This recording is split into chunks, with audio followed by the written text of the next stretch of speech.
process. Those of you who followed this over the years know that normally Iowa and New Hampshire vote and the whole thing's over. And this time we really wanted to make sure that in the early process we had a diversity of opinion, of voices, of economic strata in that early decision-making process.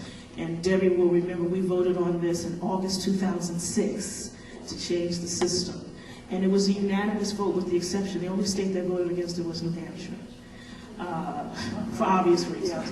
But even Florida and Michigan voted for the new calendar. And then their elected leadership in their states chose to put forward a date that was in violation of the party's rules that we had all agreed upon. And that's not the fault of the people. That was the elected leadership who, for a variety of reasons, wanted to do something that was different. And we had been very clear when we passed the rules in August 2006 that if you jumped ahead, there were going to be automatic sanctions.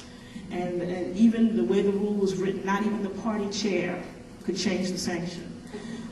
Because we wanted to be very clear with states. And most states got it. My own state of New York wanted to move up, because they saw everybody else moving up, and they wanted to move up too. So they said, well, we'll vote in January. Now, and then California called, and they wanted to move up. Everybody wanted to move up. We would have been voting at Thanksgiving. And so we had to hold a line that said, here's when the voting can start. We don't want people voting on Halloween and Thanksgiving. It's just not good for our candidates. It's not good for the people. It's not good for the American people. We need an orderly process that allows this to proceed in a way that the American people can really evaluate the candidates. But I think, Florida and Michigan took their chance, and they were sanctioned. And it had always, but of course in our rules, although we sanctioned them, we said, okay, you have some time to fix this.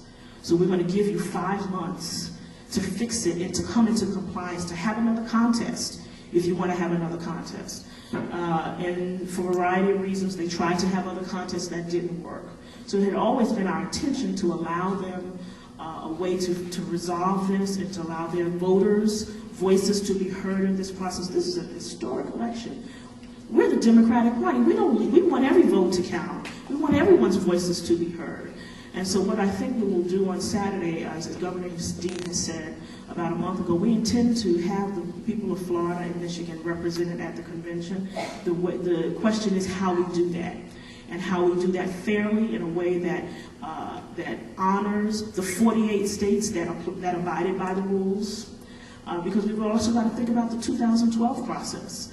And we've got to make sure that we have a problem, that we establish rules this time that people understand are serious, because what we don't want is people to say, look, they didn't mean it, and so in 2012 we will be voting on Halloween or Thanksgiving. So all of this has to go into consideration, and we've been in negotiations with both campaigns, and I'm confident that on Saturday we will come out with a solution that will honor the voters in Florida and Michigan, honor our party's principles, and that will be fair to everyone who participates.